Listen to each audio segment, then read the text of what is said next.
we ask in your son Jesus' name. Amen. Amen. You got a verse here? Okay, I remember that. And I think we start right before we start talking about, because I don't think I mentioned an eye for eye. I think we got down to verse 22. If people are fighting and hit a pregnant woman and she gives birth prematurely, okay, we did that, okay. So we made the red hand a owner, well, if the owner hits a male, so we did that. And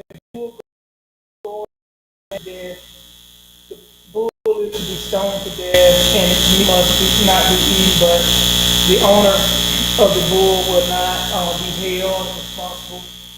If, however, the bull had the habit of roaring, and the owner had been warned, but has not kept it pinned up, and it killed a man or woman, the bull is to be stoned, and its owner also to be put to death. That's verse 29. Verse 30 says, however, if payment is demanded, the owner may redeem his life by the payment of whatever is demanded. The law also applies if the bull bores a son or daughter. If the bull bores a male or female slave, the owner must pay 30 shekels of silver to the master of the slave, and the bull is to be stoned to death.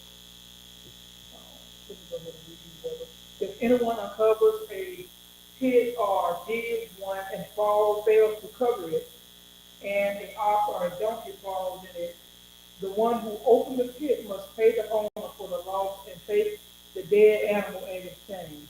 If anyone's bull injures someone else's bull, and parties are to sell one, and the money is keep it in the owner must pay the animal for the dead animal.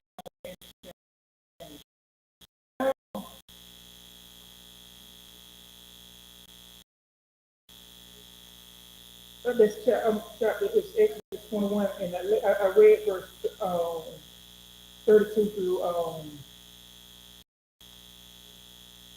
actually I read verse 26 through 36.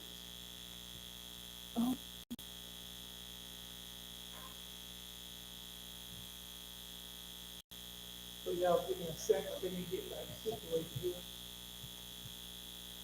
So now we kind of, we talked about the commandments. Now God is giving the law and that direction and what happens if certain things happen. One thing, we always say our God is a God of decency and order. But do we really realize what that really means? We normally say that when we don't want to do something, I want somebody to do something.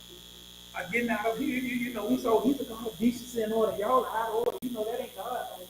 Because how God is, vice versa. Y'all need to stop all that stuff. But we see right here in David before we get to do the right and get to the law itself. God was laying out laws, but not just any laws. Now we're dealing with the relation of animal control and damage. Because he knew, and he knows, he knows how we act. You see, you've seen on Judge Manson and Judge Judy and all these other courts when a dog attack somebody else. And all of that. First thing, my dog would do that. My dog beat. Then when stuff started coming out, they were in my yard. They were doing. So God has laid out all of this, and the first thing that He talks about is the ox, is bull. If it gores somebody, uh, the ox shall be stoned, but the owner of the ox shall be acquitted. So if the bull got away and it gored somebody, I mean, it might have been your prized possession. You might get ready to take it to the thing there. The prize, but if it gored somebody, that was that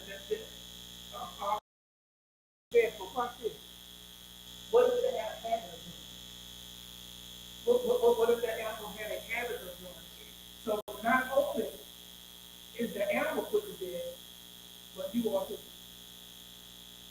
I want to think about that for a second. With the animals that we have, we say dogs, but sometimes they have chickens on the ground, whatever it was. If you knew the animal was dangerous and had the tendency of doing something, and you still let it run free, you were responsible for it. It's just like in life now. We know our tendencies, right? If you have a tendency to always get in arguments and always get in fights, when you go some places, why do you keep going that way? Why do you keep going that way?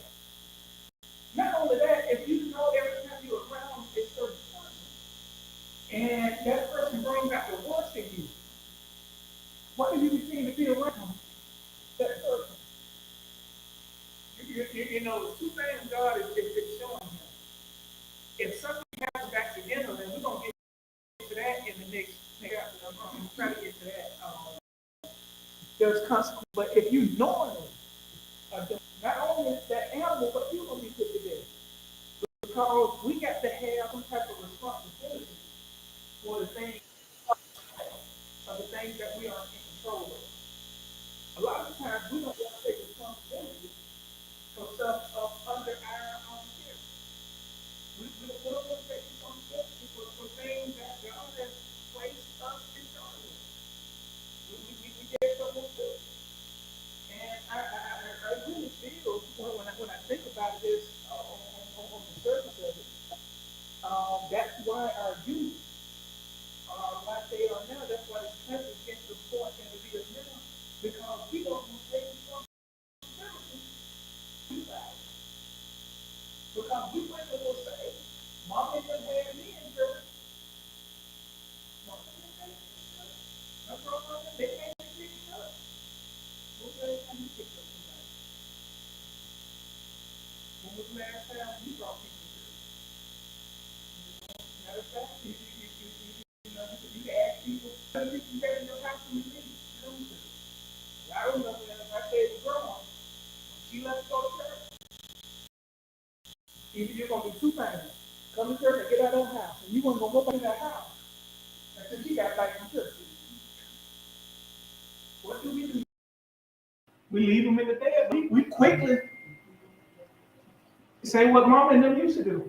We don't take responsibilities for the stuff up under us. And I know it's kind of apples and oranges, but God is showing that there's some responsibility that I take. He also goes to say, but if ox tended to thrust over.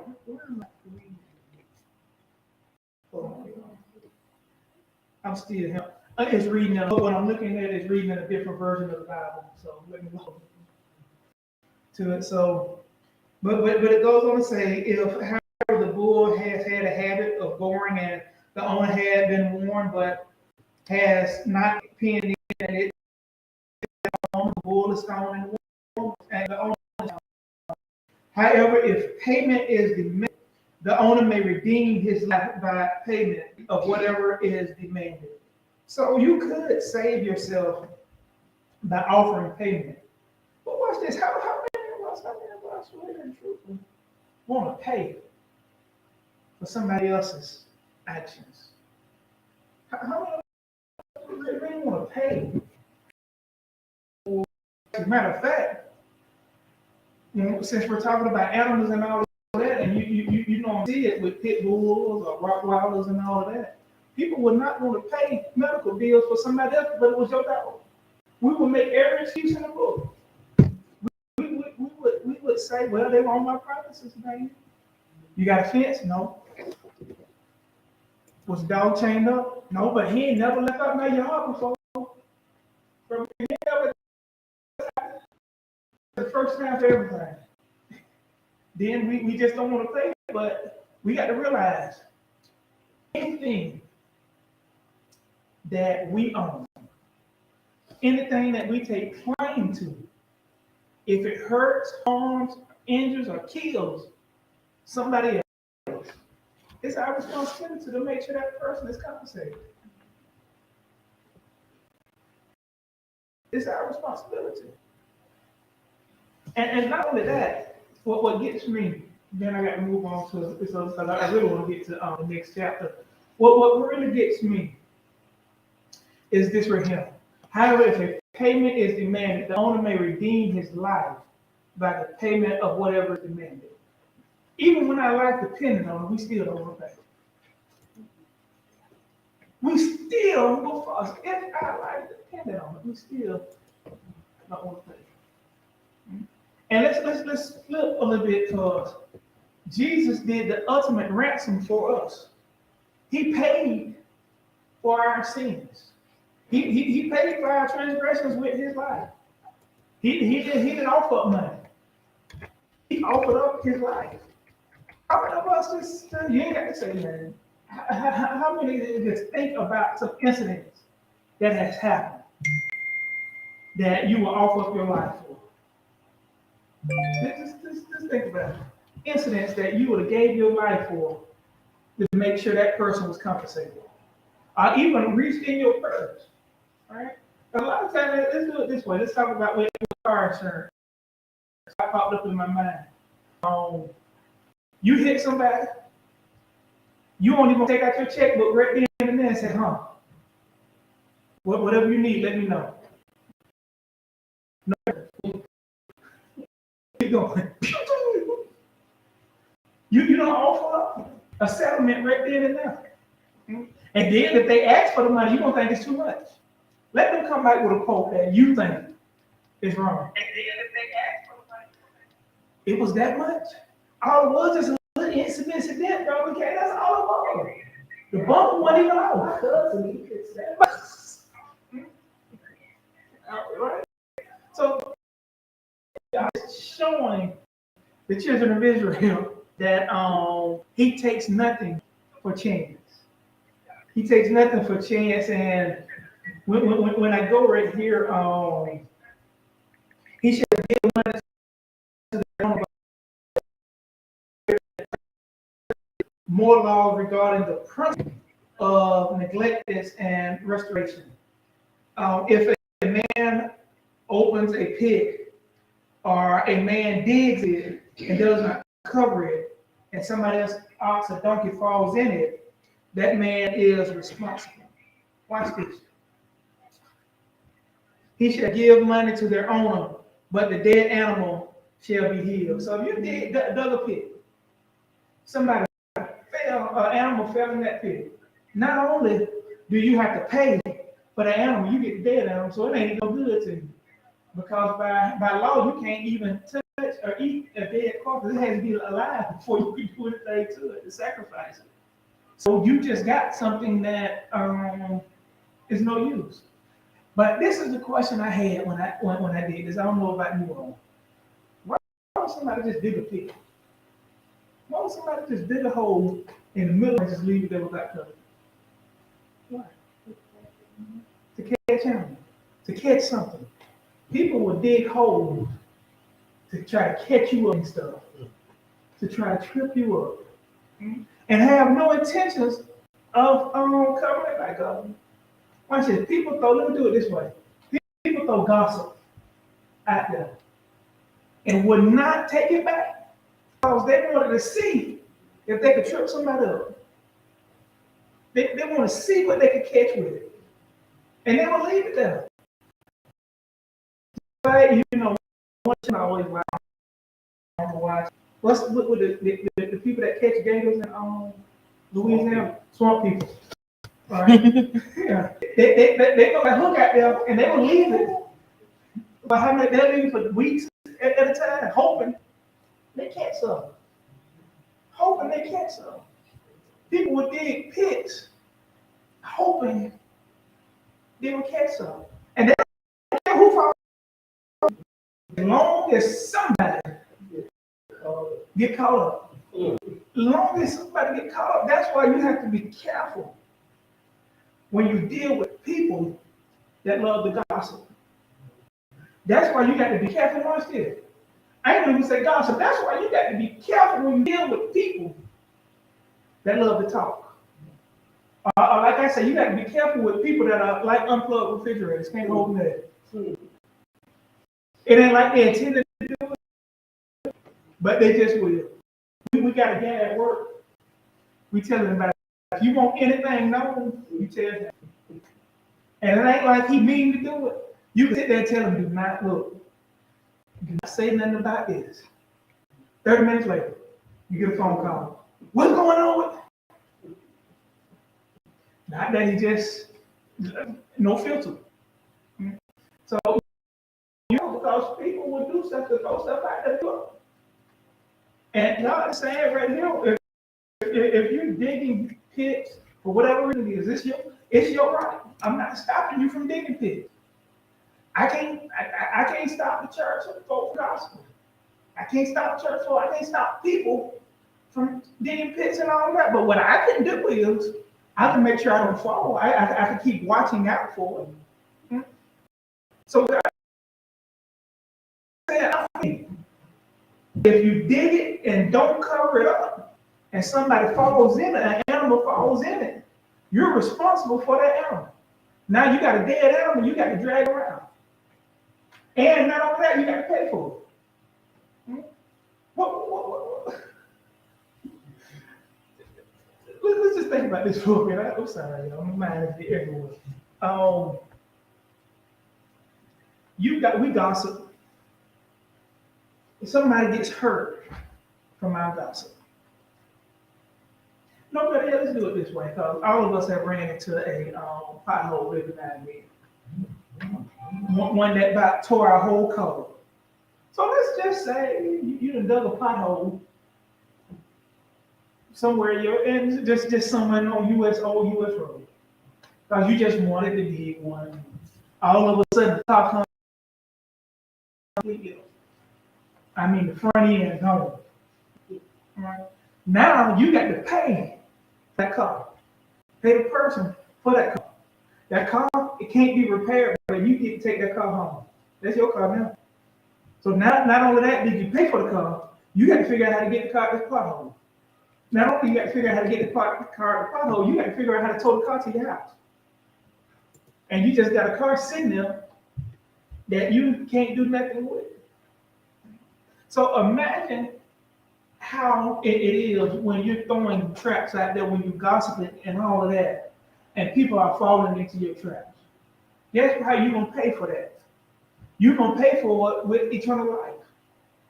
You're going to pay for it because you've tripped somebody else up. You've hindered somebody else. And because you've hindered somebody else, God said, okay, no problem. You can keep on hindering. But in my Father's house, there are many mansions. And you won't have one of them. So we got to realize that even though people throw traps, God has some for them. Then we're moving on to anything from anyone right now? So when we continue here on to chapter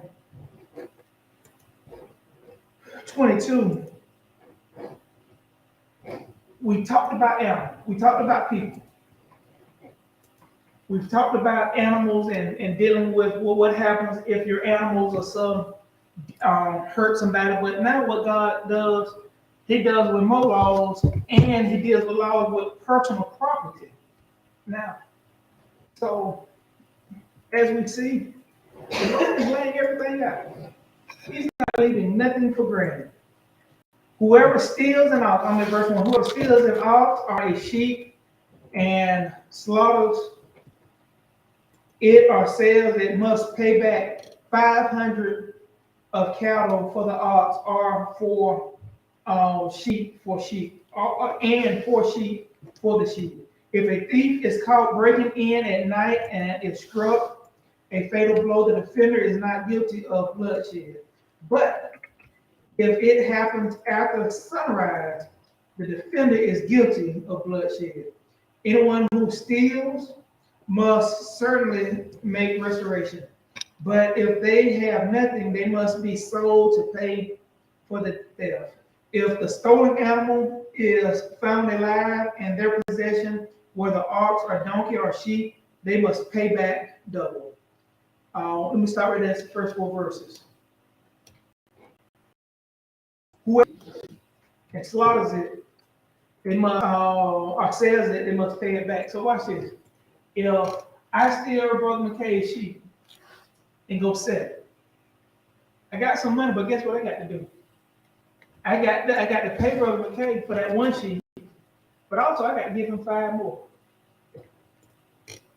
So what's the use of taking something from somebody? Because now I got to not only pay him for that, I got to pay him for 5 more. But if the thief, and something else, this is part I want to get to. If the thief breaks in, well, let me back up. Go back up to verse 1. This is 1.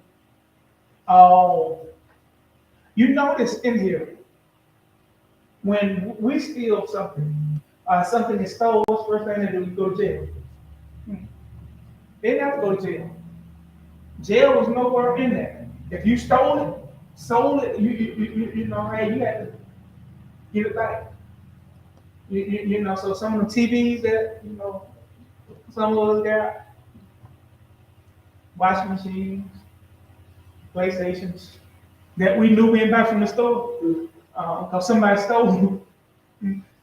If they got caught during that time, they had to give back 5 TVs. And if they got caught during that time, what, PlayStation 5 was about $800-900, they had to give them 5 of them. But what was the use of stealing? There wasn't no use of going to jail. And if you go down a little further, to tell you if they couldn't pay it back, then they were sold into slavery. So they had the opportunity to pay it back 5-fold, but then slavery came. But this is what I want to point out right here, because all of us have a right to defend our. I was talking to some people at one time when they talked about help me out, Sister Britt, Florida law. God, I can't think of the name of the law right now. I think of it a little bit. But yeah, stand your ground. All right. Well, you know that's wrong, bro. I should ask you. That's what the junior right there. Oh, I was having a conversation a while back, and I didn't realize this is what they were talking about. And you know, I kind of blew it off when somebody at work was talking about what the Bible says was stand our ground. I just blew it off. I don't say no word about standing your ground. No word. I didn't even want to get in the conversation because I knew it was going to be 1 or 2. Me hurting their feelings, them telling somebody else I hurt their feelings. But Sister, let me tell you, I got to wait. And when somebody come in, I can feel as well with facts. But I just blew it off. But the day when I read this on the way to the church, if a thief is caught breaking in at night and it struck a fatal blow, the defendant is not guilty of bloodshed. That is stand your ground. If anybody breaks in your house, you have a right to defend yourself. You have a right to do what you need to do and will not be held guilty. But guess what? Look at that verse 3. What's the first word in verse 3? It's always a but.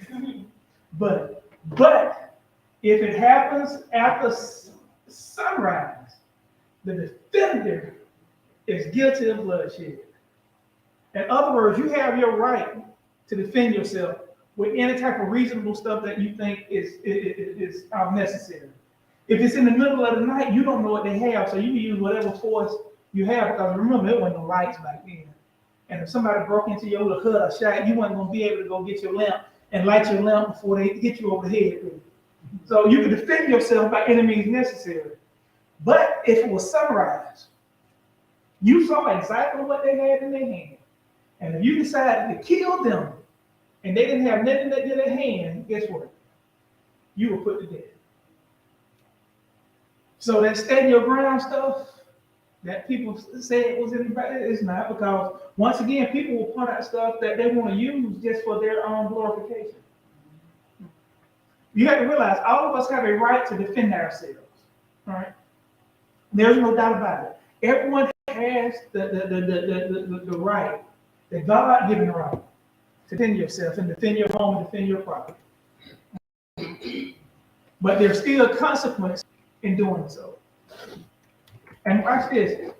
When we look at this now, what did the commandment say? Thou should not steal. But for those that is not going to listen to it, Sister Dad, because you know some people ain't going to listen to the law anyway, and the Lord already knew children weren't going to listen to it because a couple months ago when he told them not to eat eat on Sunday, I mean pick up the bread on Sundays, going to try to get bread on Sundays, what did they do? They did. Matter of fact, if y'all remember, when Moses told them that what the Bible said, they didn't have no intention on listening anyway. So some people didn't have no intention on listening. Let's be honest. When your mom, when our mom and dad told us to be back in the house before 10 o'clock, we didn't have no intention of listening anymore. We was already figuring out how we'll get back in later. Or better yet, when they told us we can't go somewhere, we had already figured out. Hey, tell your mama to call my mama and tell them I'm staying the night with you. You know, from mom out of town. I know your mom out of town. That's what I'm telling you to say. You know, we've already figured out the way that we was gonna get around it. So they already figured out the way they're gonna get around it because it just told us what we should not steal. It didn't tell us what was to steal. So if I stole, all I can say, well, God, I didn't know I couldn't steal that. You said don't covet anything that belongs to my neighbor. That was just out of nowhere. I didn't know who that belonged to. It was replicable lost. It was just sitting out there for the taking. I didn't know who it belonged to. Guess what? He covered that too. So we see that. If anyone who steals must certainly make restoration. I'm at verse 4 still. If a stolen animal is found alive, their possession, whether ox or donkey or sheep, they must pay back double. If anyone grazes their livestock in a field or vineyard and let them stray, and they are grazing in someone else's field, the offender must make restitution for the best own field or vineyard. So watch this. This part right here. Sometimes when you're dealing with animals, when you're dealing with children and all that, they wander off. They wander off because you can't keep an eye on them all the time. Right? Grocery store. You stay right here by me. Don't you go nowhere. You trying to get the cereal off the top shelf and look back around, they gone. As a matter of fact, all you was taking off for a second. And they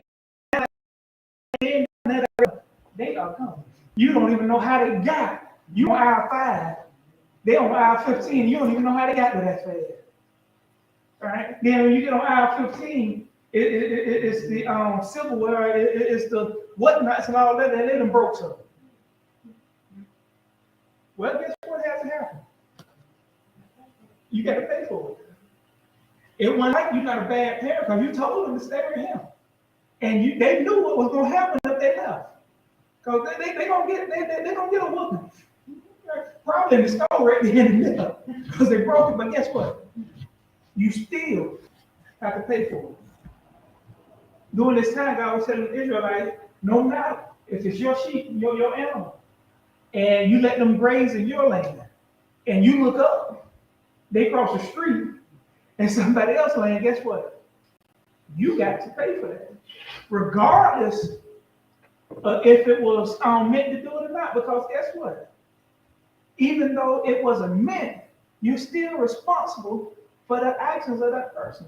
You're still responsible for the actions of that animal. Because I place you in charge of the animal. So watch this. No matter what happens in McChapel, no matter what the members do, guess what? Who still Bishop is going to call? Guess who presiding elder is going to call? Because I'm responsible for what goes on at the church. Just like with some of us at work. Who they call?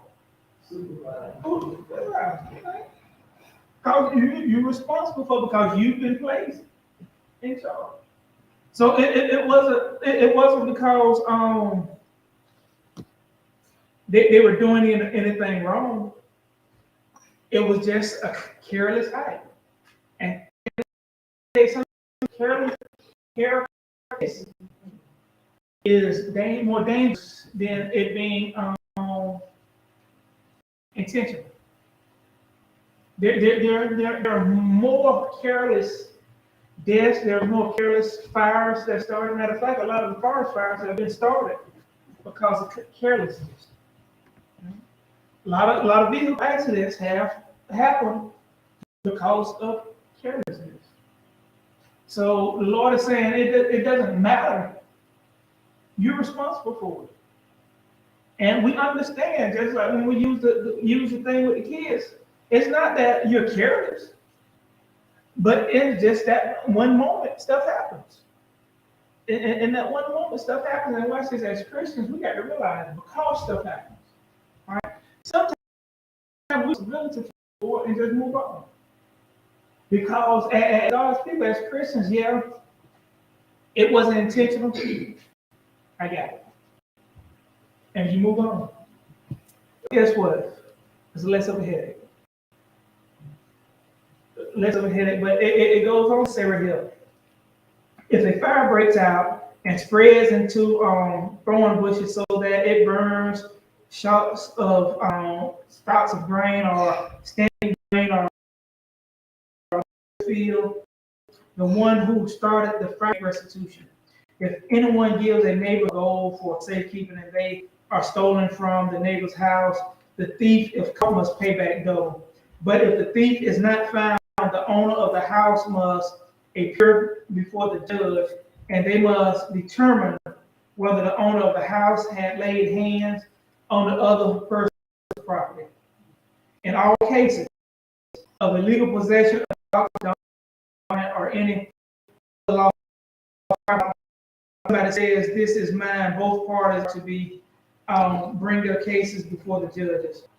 The one whom the judge declares guilty must pay back double to the other. So let me start with the fire. I said careless acts, right? With your donkey or ox grazing over somebody else's field. Well, what happens if you intentionally just set someone on fire?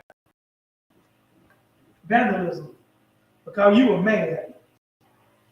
Guess what? You got to pay too. So not only careless acts, but if you did something that required the case of vandalism, like let's just do it, like just being foolish. Just being foolish because let's just be honest again. Most of us live in the country. We done set someone on fire that we shouldn't have. Right? Being foolish. And I know what. Let me just talk about me. I have. My granddad, my great granddad at the time used to tell us, don't be doing stuff, don't be throwing fireworks, don't be out there doing any kind of fireworks, something like that, because the field dry. But just like him, we were at, like, the church is our house, and right over there is the other field. And we used to have firework war every weekend. We didn't miss a weekend. Well, then what happens to the brick? My great granddad said, don't y'all do that this weekend, it's dry. It's dry, that field gonna catch on fire, so guess what we did? We did. And guess who was out there trying to stump out the field? My cousin, the Reverend, my great grandma, my secretary. Because I knew when my daddy came, I was safe. But because of foolishness, because of not listening. So you had to pay for that. So careless, foolishness, anything else, you still had to pay. We got to realize as followers of Christ, let's do it this way, as followers of the disciples of Christ, you are held to a higher standard. It ain't just the pastor that's held to a higher standard. We're looking at it because people are looking at us for an excuse not to follow Christ. People are looking at us for an excuse not to come to church. Matter of fact, let's just be plain and simple. People are looking for us for an excuse not to do a lot of stuff. Not to pay their tithes, not to do this, not to do that. So the Lord is telling the Israelites, you are my people. And people are going to look at you. And what I need you to know, even if it's a careless act, even if it's foolishness, This is what you have to do. So regardless of what happens, what I'm trying to do is keep down confusion. If you know you did, if it was your animal, if it was something, just go ahead and do what you're supposed to do. If you want to steal, you can go ahead and steal. But when you get caught, just remember this is what you got to do. There are consequences to it. But watch this. This is what I want to get to. You remember I told you about even if you found something, it's mine.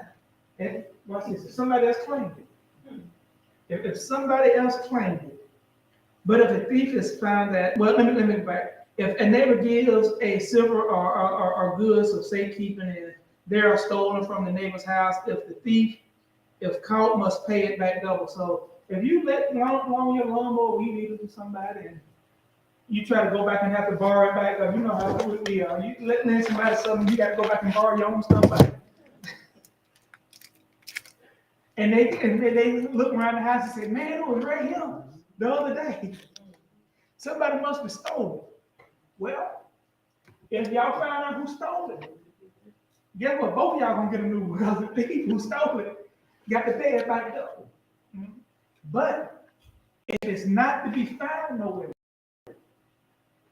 you got to go, the neighbor has to go before the judge and plead their case and say, hey, I didn't steal it, it was stolen.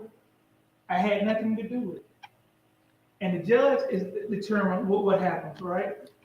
It said, but if the thief is not found, the owner of the house must appear before the judges, and they must determine whether the owner of the house had laid hands on the other person's property. In all cases of illegal possession of an ox, donkey, sheep, or garment, or any other lost property, about which somebody says, this is mine, both parties are to bring their cases before the judge. So that's what the law stuff. So if Brother Rivers allows me to borrow something and it's misplaced, I got to go before the judge, and the judge determined was I neglect in Brother Rivers stuff. And if I was neglecting in Brother Rivers stuff because I know the crime rate is 300% around my neighborhood, and I left the lawnmower unlocked, uncovered, and with the lights on, shining red on it, and I come back and it's gone, well, guess what? I neglectedly had the stuff stolen, even though so guess what? I'm responsible for it. But watch this. What happens if me and Sister Diane walk up on something and we see it that Sister Diane has left something there, and I walk and find it, and Sister Diane is on the way back to get it. And I said, it's mine. Sister Diane said, no, that's mine. Well, guess what? If both of us can't agree, we got to go before the judge. And the judge determines who it belongs to. And the person that loses, got to pay the other person double. So not yours is best. Take that off.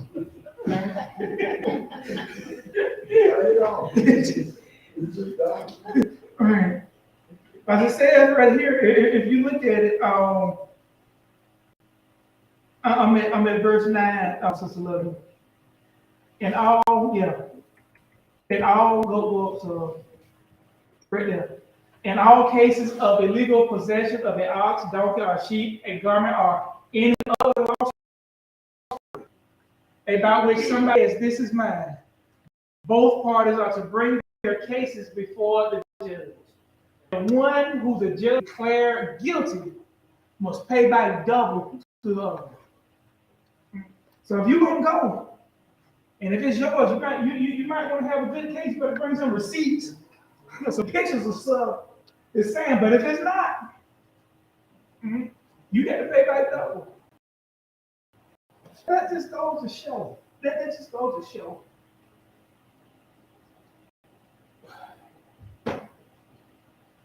Even though we had these rules, God was trying to keep the Israelites honest and humble. That's what it really boils down to, humility. Because I put all of these in place. But if you just follow my 10 commandments, you ain't got to worry about these other chapters that I got with all these laws. If you have anything that belongs to your neighbor, if you don't steal, if you don't kill, if you don't commit adultery, if you don't do any of this stuff, guess what? You ain't got to worry about any of this.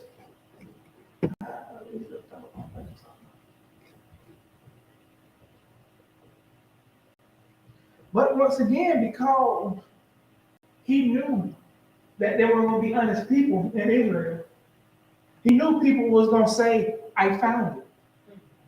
Right?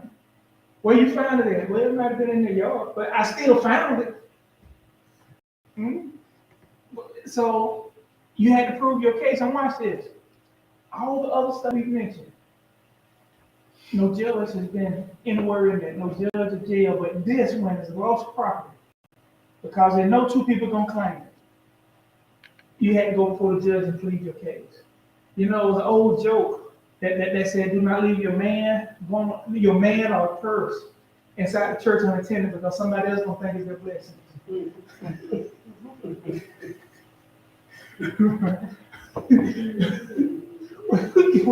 Don't know how you see George pointing at himself. But the Lord knew because somebody's going to find something and claim it's there. I'm sorry. If anyone, I'm skipping down. So, if anyone gives a donkey and an ox, I'm on verse 10, or other animals to their neighbor for safekeeping and it dies, or it is injured, or is taken away while no one is looking, the issue between them will be settled by the taking of an oath before the Lord that the neighbor did not lay hands on the other person's property. The only is to accept this, and no restitution is required. But if the animal was stolen from the neighbor, restitution must be made for the owner. If it was torn to pieces by a wild animal, the neighbor shall bring the remains as evidence and shall not be required to pay for the animal.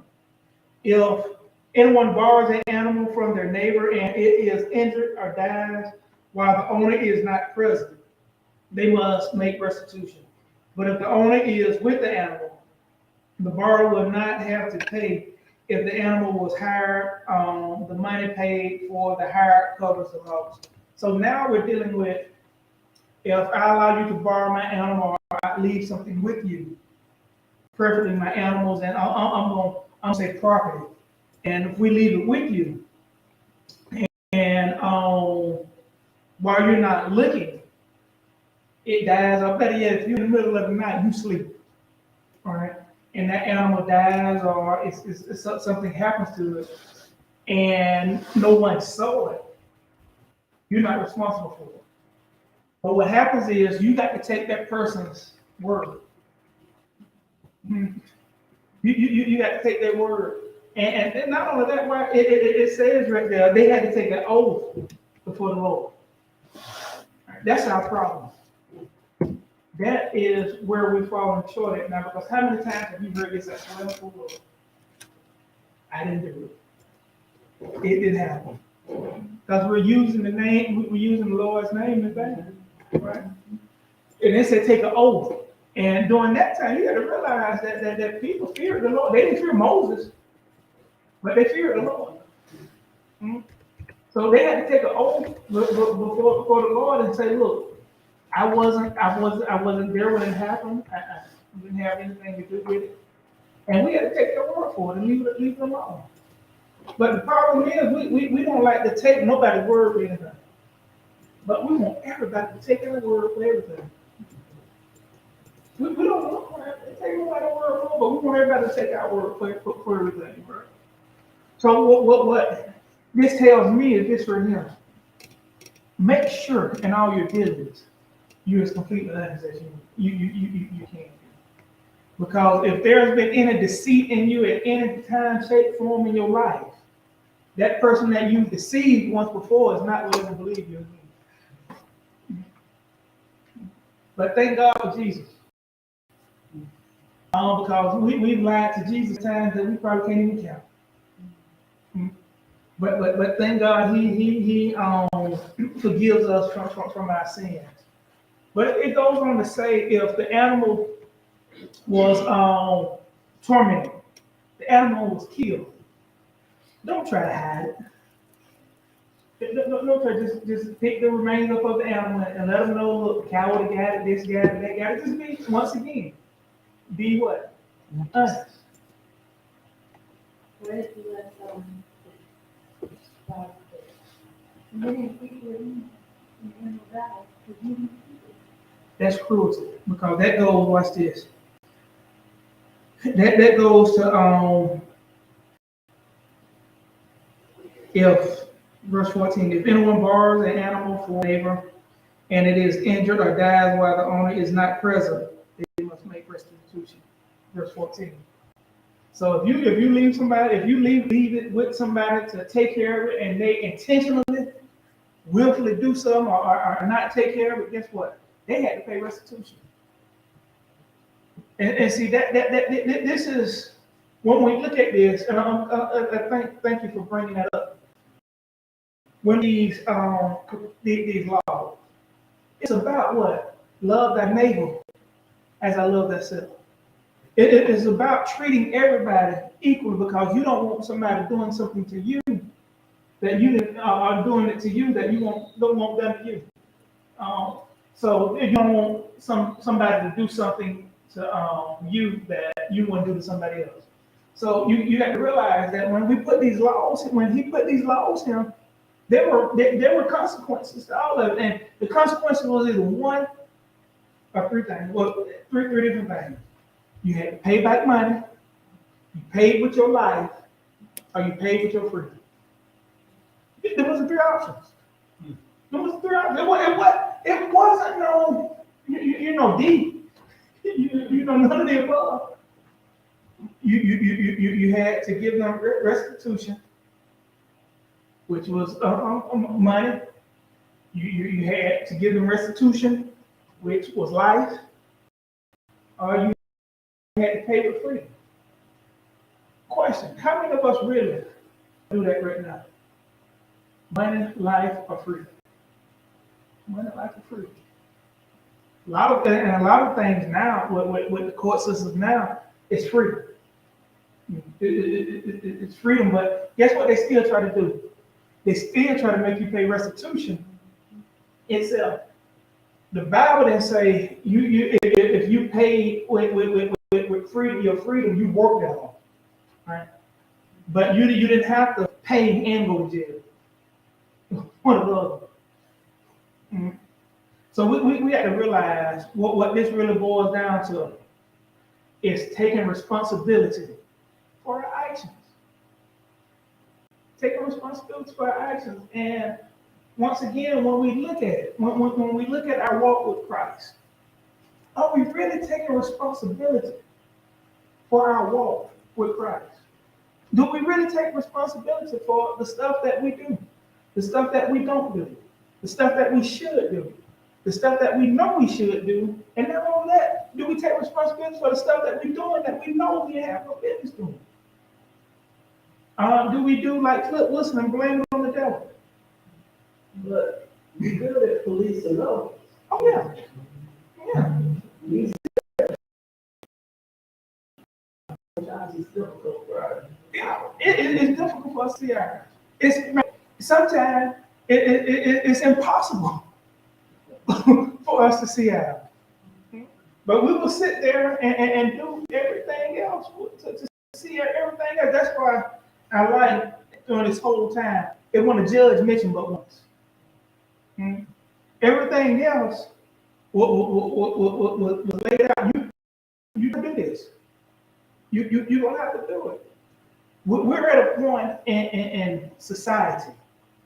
We're at a point in this society, in this country, that everybody is blaming everybody for everything. And I told one of the guys at work, me and him was talking, and he's a I don't know if you're Republican or independent. I'm not sure.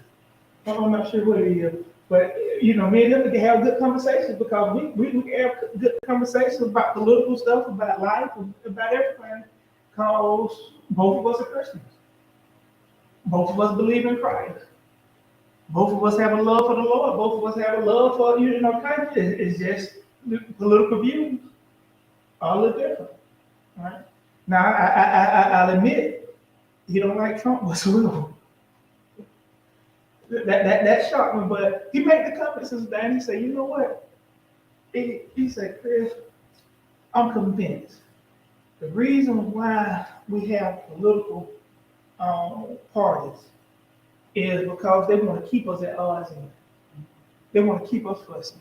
He said, if all of us as Christians just get together and and he said, do what the good book says, and love that neighbor and love ourselves, we won't need no party, we won't need no independent, we won't need no third party. But they're there to keep dissension. They're there for us to they're there to cast fear in those that don't know the Lord for themselves. And that blew my mind. Because I had to think about it for a minute, bro. He was right. Right? Because for those of us that know the Lord, even though if we're Republican, they'll still gonna love that person on the other side. Just because they don't believe the same thing I believe, I'm still gonna love them. Because what the Bible tells me, to love my neighbor as I love myself. But what also it tells me to pray for my what? Enemy. Pray for my enemy. So even though they don't like me, I still got to pray for them. And watch this. If they feel like they're supposed to pray for me. Because if they see me as an enemy, they still supposed to pray for me if they love Christ. They still supposed to love me like they love themselves. If they know Christ. The problem with our society right now is we've gotten away from love. We allow other people, we have allowed politicians, we have allowed media, we have allowed all this other stuff to influence us, to convince us we got to hate each other. And I'm not just talking about white, black, Hispanic, and Chinese. I'm not talking about that. I'm just talking about we've grown to hate one another. No matter what color it is, no matter what it is, what nationality is. And watch this. We got some AMEs that don't like seeing me. We got some Pentecostals that don't like Baptists. You got some Catholics that don't like none of you. So how can we, as followers of Christ, even influence this country when we're allowing the country to influence everything that happens in the church? And when we look at this part right here, y'all somebody mark it. We're gonna start with social responsibility next time. So Sister Linda, you got a pen back there? Hey, right, Exodus 22, verse 16. That's gonna start social responsibility when you deal with seduction and sex and all of that, which that's something else. I thought about now.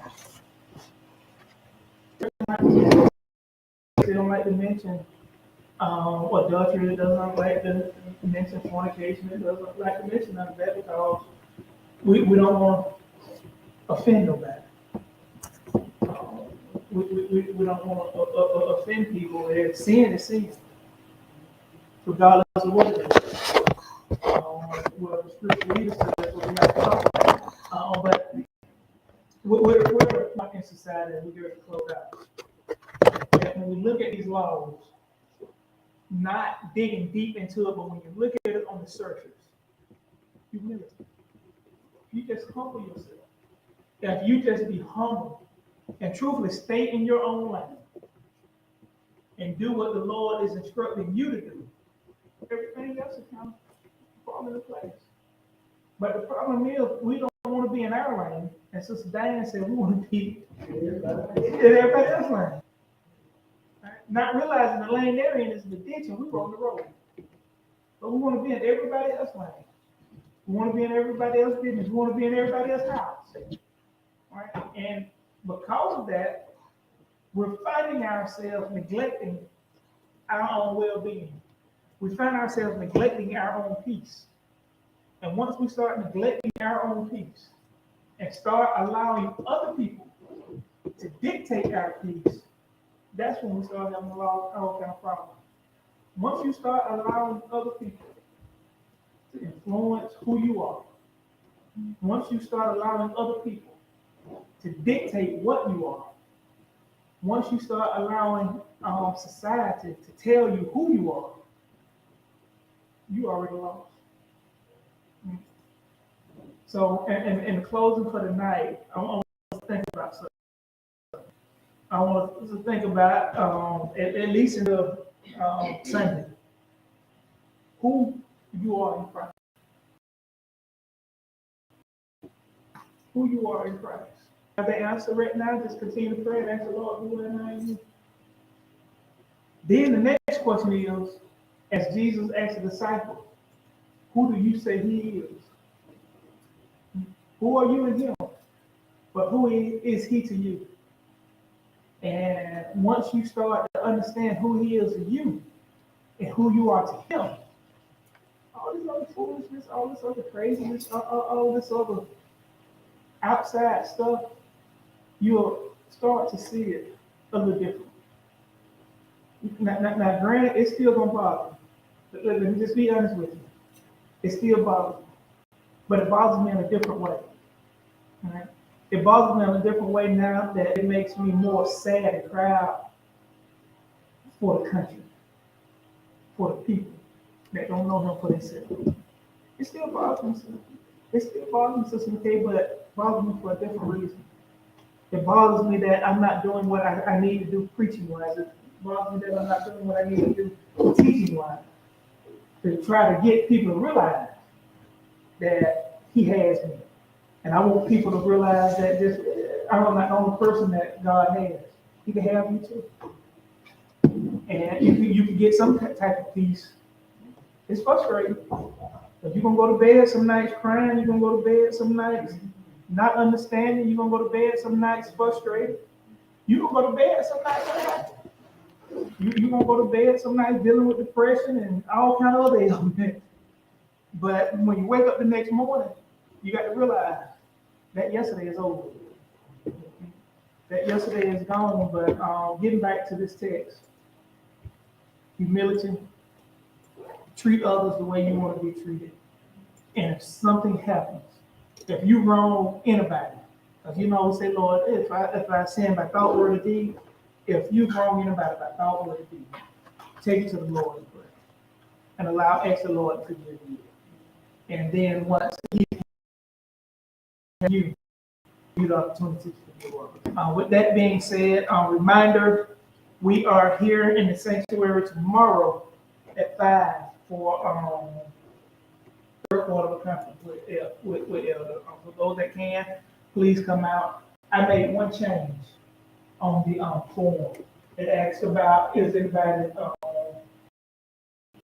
need licensing. I changed that to yes and no.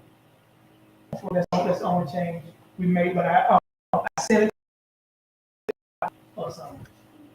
So that's at 5 tomorrow for the third quarterly conference. Those that can, please come. I will be here probably right around about 4:45. So I'm leaving work and coming straight here. Sunday, reminder, we have 9 a.m. service here, then 11 a.m. at St. Paul. And Fifth Center, of course, we have the coalition. So we thank y'all. Comments, concerns, or thoughts?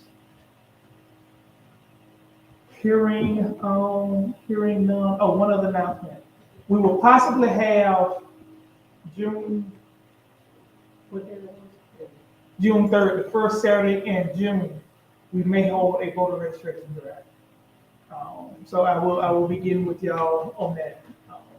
and other things, Sister, it's all Sister Britta, I ain't gonna take no, Sister Britta's put that together, so I thank her for that. I'm giving you credit, I execute. Oh, y'all fair. Y'all see what's up? But we thank you all. I did reach out to Brother Abraham, he hasn't responded back yet. But I did see the Episcopal District send it out. So I need to get with him about the